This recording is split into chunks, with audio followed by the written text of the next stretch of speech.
सो हे hi hello guys. Hopefully आप लोग ठीक ही होंगे। तो चलिए हम अपनी स्टोरी बेहद इश्क है को स्टार्ट करते हैं।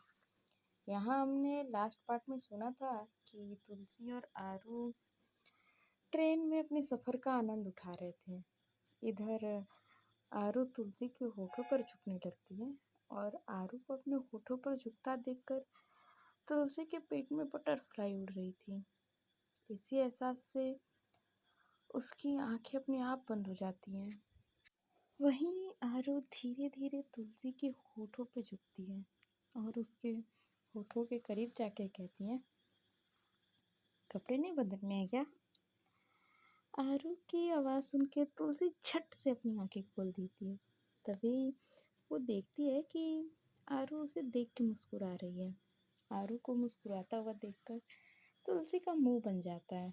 वो समझ चुकी थी कि आरू उसका मजाक उड़ा रही है, इसलिए वो आरू के चेस्ट पर मारते हुए बच्चों की तरह रूठ के कहती है, आप बहुत बुरे हो।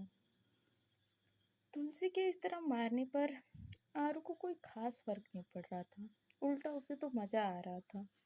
वो तुलसी की नाजुक सी कलाई पकड़ के अपने करीब खींच के कहती है, ओए पहनो कि या मैं पहना दूँ तुम्हें कपड़े। इतना कहकर वो तुलसी को देख के एक आंख दबा देती है। वहीं आरू की इस हरकत से तुलसी के गाल शर्म से लाल हो गए थे। वो झट से अपना चेहरा आरू के सीने में छुपा लेती है। इस वक्त उसे काफ़ी शर्म आ रही थी। आरू भी तुलसी की हालत अच्छे से समझ रही थी, इसलिए वो उसे अपनी बाहों में भर के प्यार से कहती है, शर्मा क्यों रही हो, कोई कुछ नहीं कहेगा। वही तुलसी हाँ में सिर हिलाती है और उसके बाद आरू अपने सूटकेस में से एक पैकेट निकालती है और उसके बाद तुलसी का हाथ पकड़ के कहती है, चलो। तुलसी हाँ में सर हिलाकर आरू का हाथ पकड़ के उठती है। उसके बाद वो लोग अपने कोच से निकलकर वॉशरूम में घुस जाते हैं। आरू को खुद के साथ इस तरह वॉशरूम के अंदर देखकर तुलसी को थोड़ी शर्म आ रही थी। वो अपनी नज़रें नीचे झुकाए कहती है, आप अंदर? इस पे आरू भी बेफिक्री से कहती है, तुम्हारी मदद करने आई हूँ, अब जल्दी से चलो, साड़ी खोलो। तुलसी को शर्म तो आ रही थी, लेकिन अब आरू उसकी पार्टनर थी, इसलिए वो झिझक महसूस नहीं हो रही थी। वो अपनी साड़ी खोल देती है, लेकिन पेटीकोट और ब्लाउज खोलने में उसे काफ़ी शर्म आ रही थी। वो अपनी नज़रें झुकाए आरू से कहती है, आप घूम जाइए ना। आरू कुछ नहीं कहती और दूसरी तरफ चेहरा कर लेती है, जिसके बाद तुलसी अपनी पेटीकोट और ब्लाउज खोल देती है और जल्दी से कुर्ती और जींस पहन लेती है। लेकिन ये क्या, उसकी जीभ अटक गई थी। वो मासूमियत से आरू को देखते हुए कहती है, सुनिए जी, ये अटक गई, निकालिए ना। इतना कहकर वो अपनी शक्ल रोने जैसी बना लेती है। तभी आरू तुलसी की तरफ पलटती है तो उसकी नज़रें तुलसी पे जाके ठहर जाती हैं, क्योंकि जीन्स और कुर्ती में तुलसी काफ़ी खूबसूरत लग रही थी। वो एकटक तुलसी को देख रही थी।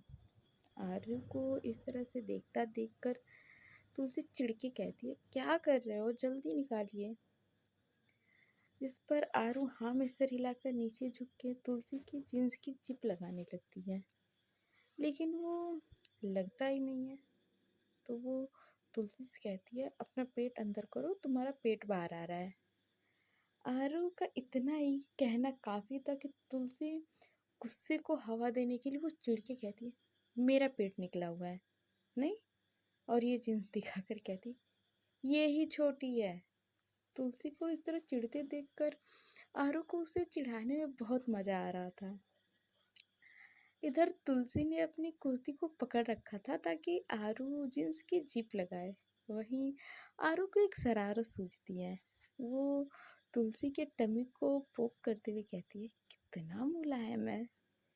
इतना कहकर वो उसके टमी पे किस कर लेती है, जिससे कि तुलसी की हंसी छूट जाती है। और इधर आरू खड़ी होती है और झुक के तुलसी के होठों को हल्के से चूम लेती है और जैसे उससे दूर होने वाली होती है, तभी हमारी तुलसी उसका कॉलर पकड़ के अपने करीब खींचकर मुस्कुराते हुए कहती है, क्या बात है, लगता है आपसे कंट्रोल नहीं हो रहा। आरू तुलसी की शरारत अच्छे से समझ रही थी।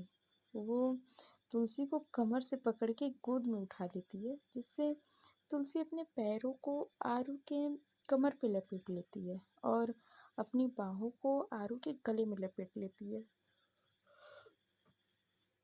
तभी आरू तुलसी के नाक के पर अपने नाक को रगड़ते हुए कहती, क्या बात है पत्नी जी, आजकल आप कुछ ज्यादा ही तेज हो रही हो।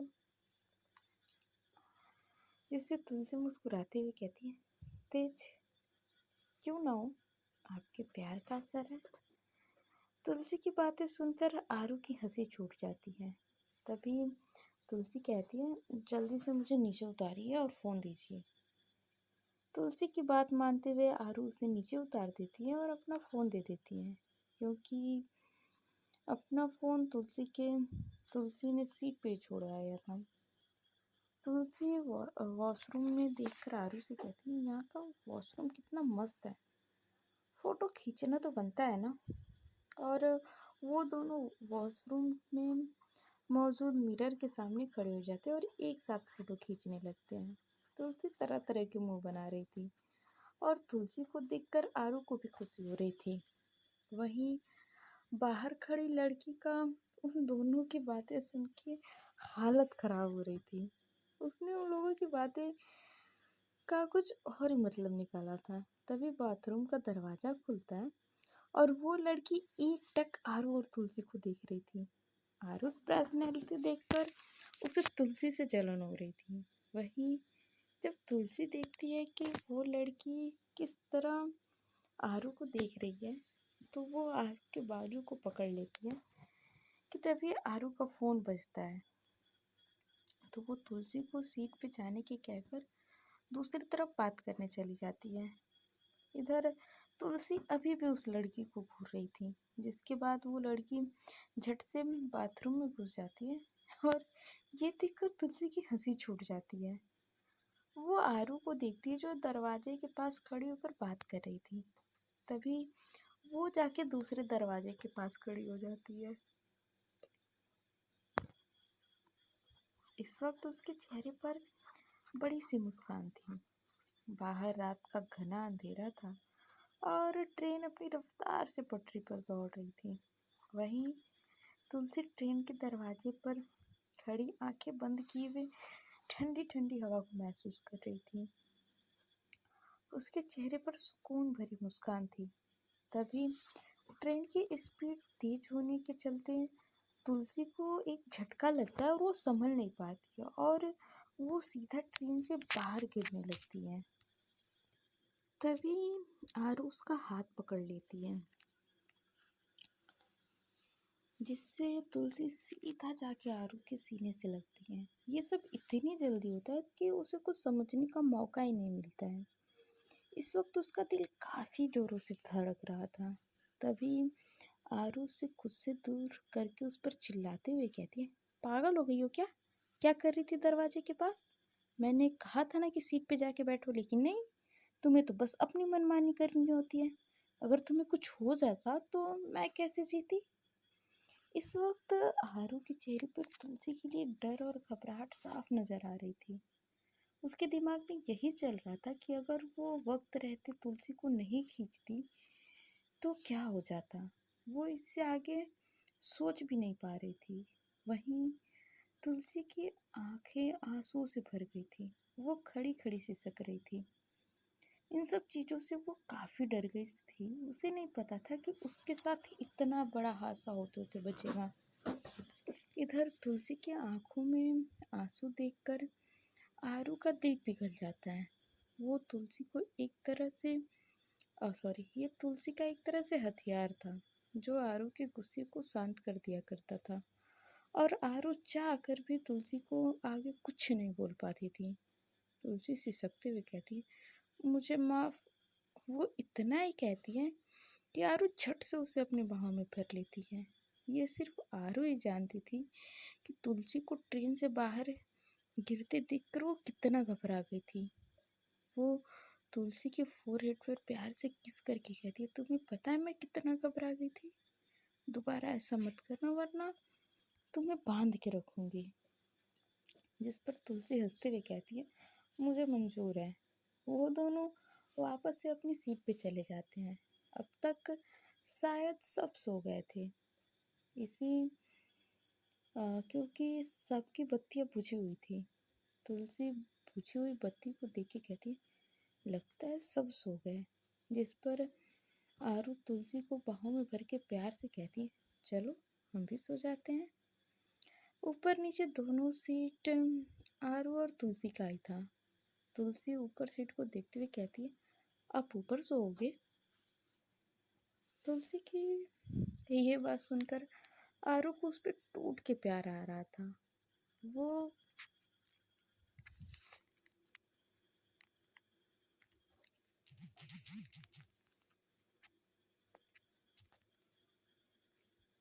उसके गालों को प्यार से चूम के कहती है, नहीं, मैं तो तुम्हारे साथ ही सोऊंगी नीचे। यहाँ तुलसी सीट देखती है जो किसी एक के सोने के लिए था। ये देखकर कहती है, ये सीट पे तो केवल कोई एक ही सो सकता है। इतना कहकर वो आरू को टुकुर टुकुर देखने लगती है। तभी आरू उसके कान में बड़ी सरकोसी भरी आवाज में कहती है, छोटी है तो क्या हुआ, मैं नीचे सो जाऊंगी, तुम मेरे ऊपर सो जाना, मुझे कोई दिक्कत नहीं है। इतना कहकर वो तुलसी के कानों को हल्के से चूम लेती है, जिससे कि तुलसी के रोंगटे खड़े हो जाते हैं। वो नजरें झुकाए धीरे से कहती है, कोई देख लेगा। तुलसी को इस वक्त लग रहा था कि ट्रेन में इतने सारे लोग हैं, वो लोग देखेंगे तो क्या सोचेंगे। लेकिन इधर हमारी आरू, वो तो दबंग, जैसे किसी की सोच से कोई घंटा फर्क नहीं पड़ता था। वो सीट पे बैठ जाती है और उसके बाद तुलसी को भी आने को कहती है, जिसके बाद तुलसी भी सीट पे बैठ जाती है और आरू पर्दा लगा देती है। आरू तुलसी को अपने ऊपर लेकर लेट जाती है। इधर तुलसी का सर आरू के चेस्ट पे था। वहीं आरू काफी प्यार से उसके बालों में हाथ फेर रही थी। तुलसी आरू को पकड़ते हुए मासूमियत से कहती है, सुबह साड़ी वापस से पहन लेना। इधर आरू तुलसी के बालों में हाथ फेरते हुए ही कहती है, कोई ज़रूरत नहीं है, तुम इन कपड़ों में बहुत प्यारी लग रही हो। तुलसी कुछ कहने वाली होती लेकिन आरू से बोलने से पहले कहती, अब सो जाओ। तुलसी मासूमियत से बोलती, मुझे नींद नहीं आ रही। इतना कहकर वो फिर से टुकुर टुकुर आरू को देखने लगती है। तभी आरू को कुछ शरारत सूझती है और वो तुलसी के बालों से खेलते हुए उसके कान में कुछ कहती है, जिससे तुलसी का पूरा चेहरा लाल पड़ जाता है, जो अंधेरे में नजर नहीं आ रहा था। वो अपना सर आरू के सीने में छुपाए हुए मासूमियत से कहती है, आप बहुत बुरे हो। वहीं आरू तुलसी को बाहों में भर के हंस देती है। वो हंसते हुए कहती है, अब मैं क्या करूं, मेरी पत्नी है ही इतना प्यारी, प्यार किए बगैर दिल ही नहीं मानता। मैंने तो सोच लिया है कि हमारी जब भी कोई औलाद होगी तो एक गुड़िया होगी, बिल्कुल तुम्हारी तरह, जिसे मैं खूब प्यार करूंगी। आरू की बात सुनकर तुलसी के होठ पर एक प्यारी सी मुस्कान आ जाती है। जहाँ सब अपनी ट्रेन की जर्नी एंजॉय कर रहे थे और ये दोनों कपल अपनी फैमिली प्लानिंग कर रहे थे। तुलसी आरू को कस के पकड़ते हुए कहती है, मुझे इस दिन का इंतजार है, पता नहीं कब ये खुशियाँ मिलेंगी। तुलसी की मासूमियत भरी बातें सुनकर आरू को उसे छेड़ने में मजा आ रहा था, इसलिए वो कहती है, एक बात बताओ, तुम्हें इसका प्रोसेस पता है? वो प्रोसेस जिससे कि बच्चे इस दुनिया में आते हैं। सोच रहे हैं तुमको थोड़ा सा प्रैक्टिकल करके दिखा दें।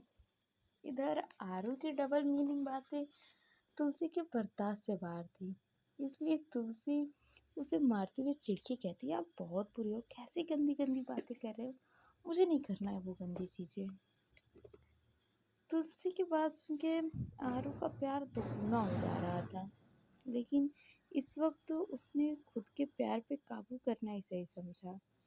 आरू तुलसी को बाहों में भरकर प्यार से कहती है, इसमें गंदा क्या है? अरे यही चीज़ तो होती है। इधर हमारी तुलसी आरू के सीने पे लेटी हुई थी और ऐसे ही कुछ ही देर में दोनों को नींद आ जाती है। वहीं दूसरी तरफ सुनीता जी अपनी सीट पर बस करवट बदल रही थी। उनका सीट उनके फैमिली के साथ नहीं था और जिसके साथ था वो भाई साहब भयंकर खर्राटे ले रहा था, जिससे सुनीता जी चिढ़ के मन में कहती है, ये क्या कुंभकर्ण के खानदान का है? सो तो ऐसे रहा है मानो परसों से सोया ना हो। ऐसे हाथी घोड़े बेच के कौन सोता है ट्रेन में? सुनीता जी अपने कानों को तकिए से ढक के सोने की कोशिश करने लगती हैं। इधर कैसे भी रात बीतती है। अब सुबह हो चुकी थी। ट्रेन अभी भी अपनी रफ्तार पर थी। इधर तुलसी और आरू आराम से एक दूसरे की बाहों में सो रहे थे कि तभी तुलसी की नींद खुल जाती है। आँख खोलते ही उसकी नजरें आरू के चेहरे पे जाकर ठहर जाती है, जो आराम से उसे अपनी बाहों में भर के सो रही थी। इस वक्त आरू काफी मासूम लग रही थी। तुलसी कभी आरू के लिप्स को छूती तो कभी उसके पलकों को छूती। ऐसा करते हुए तुलसी को काफी मजा आ रहा था। वो हल्का सा हंसते हुए कहती है, ये सोते हुए कितनी मासूम लगती हैं, लेकिन जागते हुए बिल्कुल बब्बर शेर। इतना कहकर वो मुंह में हाथ दिए हंसने लगती है। तभी आरू कहती, अच्छा तो मैं बब्बर शेर हूँ, तो आप क्या हैं पत्नी जी, हिरनी? आरू की आवाज़ सुन के तुलसी चौंक जाती है। वो आरू को देखती है जो लेटे हुए ही उसे देख रही थी। आरू को इस तरह देखता देखकर तुलसी मासूमियत से कहती, आप जग रही थी तो बताया क्यों नहीं? इतना कहकर वो उठने वाली होती है तभी आरू उसका हाथ पकड़ के अपने ऊपर खींच लेती है, जिससे कि तुलसी आरू के ऊपर गिर जाती है और उसके पूरे बाल आरू के फेस पे बिखर जाते हैं। आरू तुलसी के बालों को अपने चेहरे से हटा के उसके मासूम से चेहरे को देखते हुए कहती है, बताओ ना, मैं तुम्हें बब्बर शेर लगती हूँ? वैसे मैं सोच रही थी कि आज हम इस हिरनी का शिकार ही कर लें। इतना कहकर वो तुलसी के होठों पर अपने अंगूठे से रब करती है, जिससे कि तुलसी सिहर जाती है। उसकी सांसें तेज हो चुकी थी। वो अपनी भारी सांसों को संभालते हुए कहती है, छोड़िए हमें, मुझे कपड़े बदलने जाना है। जिस पर आरू तुलसी को छोड़ती नहीं है। उसकी नजरें तो तुलसी के लाल लाल होठों पे थे। तुलसी के होठों पर देख के आरू का गला सूखने लगता है। उसका मन करता है कि वो उसके होठों पर किस करे, लेकिन वो तुलसी को दर्द नहीं देना चाहती थी। अब यहाँ आप लोगों को पता होगा कि आरू कौन सा किस करना चाहती थी और ना ही उसे ऐसे छोड़ना चाहती थी। इसलिए वो हल्के से तुलसी के होठों पर किस कर लेती है और हल्का सा पर्दा हटा के देखती है जहाँ सभी के सीट पे पर्दे लगे हुए थे, जिसका साफ मतलब था कि अभी सब सो रहे हैं। तुलसी अब तक आरू के ऊपर से उठ चुकी थी और उसने अपनी साड़ी भी ले ली थी। वो सीट से उठकर जाने वाली होती है कि तभी आरू उसकी कलाई पकड़ के अपने स्लीपर पहनकर सीट से उठती है और कहती है, मैं भी तुम्हारे साथ चलूंगी, वरना पता चला कि फिर से उछल कूद करके खुद को नुकसान पहुंचा लिया। आरू की बात सुनकर तुलसी बच्चों की तरह मुंह फुला लेती है। वही आरू तुलसी का हाथ अपने हाथ में पकड़े कोच से बाहर निकल के वॉशरूम में चली जाती है और कुछ देर बाद ही दोनों साथ में बाहर आते हैं। इधर तुलसी ने साड़ी पहन रखा था और उसके हाथ में एक पैकेट था जिसमें जीन्स और कुर्ती थी। वो दोनों जैसे ही बाहर आते हैं तो देखते हैं वहाँ सुनीता जी खड़ी हैं। इधर सुनीता जी को देखकर तुलसी हड़बड़ा जाती है। वहीं सुनीता जी तुलसी को घूर के देख रही थी। तभी आरू कहती है, अब क्या घूर घूर के उसके शरीर में छेद करोगी? आरू की बातें सुन के सुनीता जी झेप जाती है और जबरदस्ती का मुस्कुराते हुए कहती है, कितना मजाक करते हो तुम। मैं तो बस बाथरूम इस्तेमाल करने आई थी। वो क्या है ना, उस तरफ वालों में कोई गया है, इसलिए वो इससे आगे कुछ कहती उससे पहले यारो तुलसी की कलाई पकड़ के कुछ के अंदर चली जाती है। वहीं सुनीता जी आरू को जाते हुए देख रही थी। उनका मुंह बन गया था। वो खुद में बड़बड़ाती है, देखो तो जरा से भी शर्म नहीं है इसके अंदर। ट्रेन में भी चिपका चिपकी से बाज नहीं आ रहे हैं। वो वॉशरूम में घुसने वाली होती है लेकिन उससे पहले ही कोई और वॉशरूम में घुस जाता है। सुनीता जी बस दांत पीसते हुए रह जाती है। इसलिए कहते हैं ज़्यादा बकवास भी अच्छा नहीं है। आप लोग भी हर जगह बकवास ना करिएगा, ओके। मजाक कर रही हूँ, कोई सीरियस मत ले लेना। इधर तुलसी और आरू अपनी सीट पे आ गए थे। तुलसी खुशी से बाहर का नज़ारा देख रही थी। तभी आरू से कहती है, भूख लगी है? सो गाइस, आज के पार्ट में बस इतना ही। मिलते हैं नेक्स्ट पार्ट में और जानते हैं कि आने वाले पार्ट में क्या होता है। तब तक के लिए बाय बाय।